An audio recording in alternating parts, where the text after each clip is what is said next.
तीन बहनों की लालची भाभी।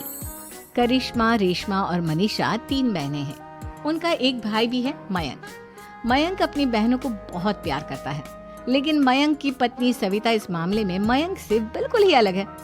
वो अपनी ननदों का जितना बुरा कर सकती है उतना बुरा करती ही रहती है और अपनी ननदों पर हुक्म भी चलाती है। करिश्मा, करिश्मा, तुमने अभी तक नाश्ता नहीं बनाया? तुम्हारे भैया को ऑफिस जाने में देर हो रही है। हाँ भाभी, बस अभी बनाती हूँ। करिश्मा, तुम ये ढीलापन छोड़ दो। कल को पराये घर जाना है। वहाँ अगर तुम इस तरह से काम करोगी तो लोग क्या कहेंगे कि माँ ने और भाभी ने कुछ सिखाया नहीं। और तुम्हारी दोनों बहनें कहाँ हैं? रेशमा मार्केट गई है और मनीषा सो रही है। क्या? सुबह के 8 बज रहे हैं और ये महारानी अभी भी सो रही है? ये कहते हुए सविता अपनी सास दुर्गा देवी के पास जाती है। माँ जी, देख रही हो अपनी बेटियों के तौर तरीके? क्या हुआ बहू, सुबह सुबह क्या कर दिया मेरी बेटियों ने? अरे एक तो अभी अभी उठकर किचन में गई है, दूसरी सुबह सुबह बाहर चली गई और तीसरी अभी तक सो रही है। क्या करूं मैं इन तीनों का, मैं तो परेशान हो गई हूँ। जा जाकर उठा उसे और रेशमा से मैं बात करती हूँ। सविता सीधा मनीषा के कमरे में जाती है और उससे कहती है, महारानी जल्दी उठो, सूरज सर पर आ गया है। भाभी थोड़ी देर और सोने दो ना, मैं रात को लेट सोई थी। वो क्या ना, यूनिट टेस्ट चल रहे हैं। शराफत से उठती है या नहीं, या फिर पानी की भरी बाल्टी डालूं तेरे ऊपर? नहीं नहीं भाभी, मुझे बिस्तर में नहीं लाना, उठती हूँ मैं। मनीषा जल्दी से उठकर बाथरूम में चली जाती है। सभी आराम से बैठकर नाश्ता कर रहे होते कि तभी रेशमा बाजार से हाथ में सामान लिए आ जाती है। रेशमा को देखते ही सविता उस पर बरस पड़ती है। लो, आ गई महारानी। ऐसा भी क्या सामान लाना था जो सुबह आंख मलते ही बाजार की तरफ रवाना हो गई? भाभी, कल आप ही तो चीख रही थी कि घर का सारा सामान मुझे ही लाना पड़ता है, घर में किसी को भी किसी काम से कोई लेना देना नहीं है। अब मैं बाजार जाकर सामान ले आई तो आपको इस बात से भी तकलीफ हो रही है? देख रही हो माँ जी, अपनी बेटी की जुबान कैंची से भी तेज चलती है। और मयंक, आप तो कुछ कहेंगे नहीं अपनी लाडली बहन को। रेशमा, अपनी भाभी से ऐसे बात नहीं करते। चलो माफी मांगो। भैया, मैं क्यों माफी मांगू?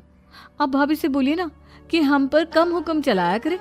हम इस घर की बेटियां हैं और आपकी पत्नी की ननद है, नौकरानी नहीं। लो कर लो बात। इनकी भलाई के लिए कुछ भी बोलो तो इन्हें बुरा लग जाता है। इस घर में यही इज्जत है मेरी।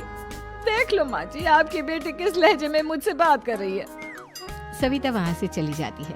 मयंक को बहुत गुस्सा आता है, वो भी वहाँ से चला जाता है। फिर करिश्मा रेशमा को समझाती है। रेशमा, तुम्हें भाभी से माफी मांग लेनी चाहिए थी ना। लेकिन दीदी, मैंने कुछ किया ही नहीं, तो मैं माफी क्यों मांगू? हाँ करिश्मा दीदी, रेशमा दीदी जैसे ही घर में आई भाभी ही उन पर चिल्ला रही थी। हाँ, मैं मानती हूँ कि गलती भाभी की थी।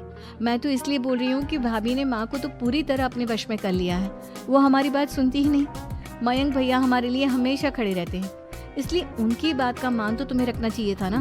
कोई फायदा नहीं दीदी, कुछ दिनों की बात और है, भाभी उन्हें भी हमारे खिलाफ भड़का देंगे। फिर वो भी माँ की तरह हमारी किसी बात का विश्वास नहीं करेंगे। इसी तरह सविता अपनी तीनों ननदों को किसी न किसी बात पर परेशान करती रहती थी। एक दिन मयंक अपनी तीनों बहनों के लिए गिफ्ट लाया। करिश्मा, ये तुम्हारे लिए हार का सेट। रेशमा, तुम्हारे लिए सुंदर सी ड्रेस। और मनीषा, तुम्हें किताबें पसंद है ना, तुम्हारे लिए किताबें लाया हूँ। थैंक यू भैया। थैंक यू भैया। थैंक यू भैया। करिश्मा, तुम्हारा नेकलेस कितना सुंदर है। ये भैया कहाँ से ले आए होंगे? मैंने भैया को 3 दिन पहले फोन पर ये डिजाइन दिखाया था और आज भैया ये ले आए। सविता तो अपनी ननदों के गिफ्ट्स देखकर जल गई और करिश्मा का नेकलेस तो उसे भी बहुत पसंद आया था। अपनी बहनों के लिए कितना अच्छा नेकलेस लेकर आए हैं, मुझे कभी कोई गिफ्ट नहीं दिया। मैं आज ही ये हार चुरा लूंगी। रात में सविता करिश्मा का हार चुरा लेती है और इसी तरह उसे अपनी ननदों की जो भी चीज अच्छी लगती वो उसे मांगती नहीं, बल्कि रात के अंधेरे में चुरा लेती। इसी तरह दिन बीतते गए और सविता ने मयंक के दिल में भी उसकी बहनों के लिए नफरत पैदा कर दी। एक दिन मयंक ने करिश्मा और रेशमा के लिए रिश्ता देखा और ये बात उसने घर में सबको बताई। माँ, करिश्मा और रेशमा के लिए बहुत अच्छा रिश्ता आया है। वो लोग कल इन्हें देखने आ रहे हैं। आप और सविता मिलकर सारी तैयारी कर लेना।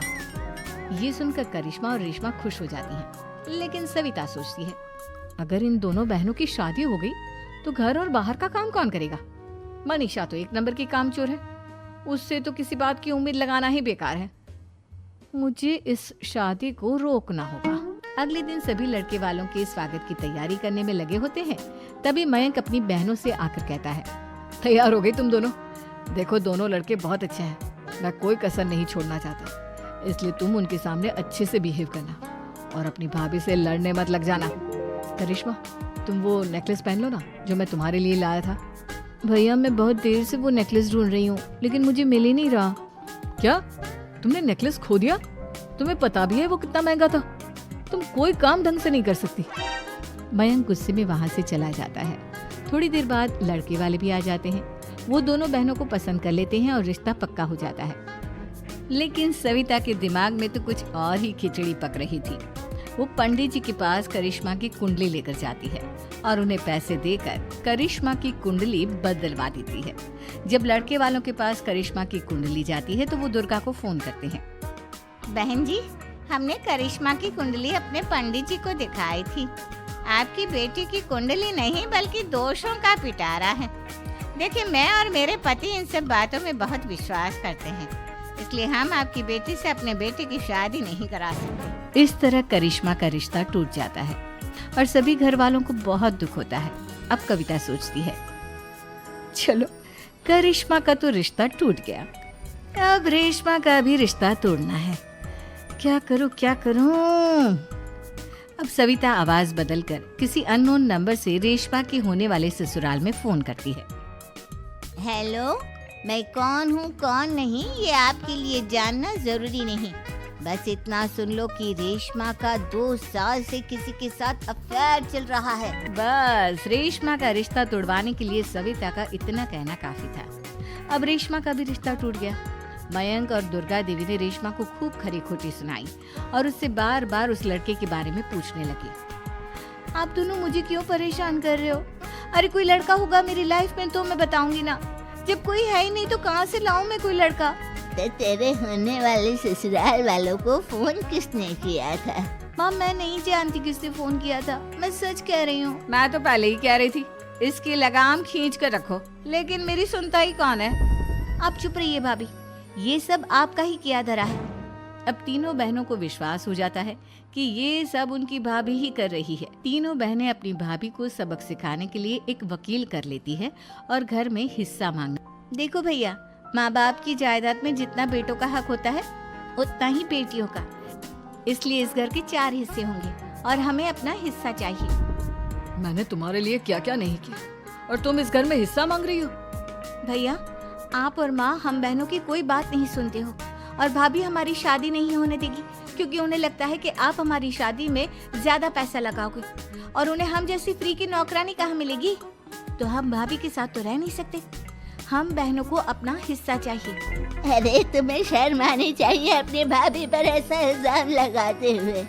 वो तुम्हारे बारे में कितना सोचती है। हाँ माँ, भाभी हमारे बारे में बहुत सोचती है। दिन रात बस यही सोचती रहती है कि किस तरह से अपनी तीनों ननदों को परेशान करूं और कभी मुझे पढ़ने भी नहीं देती।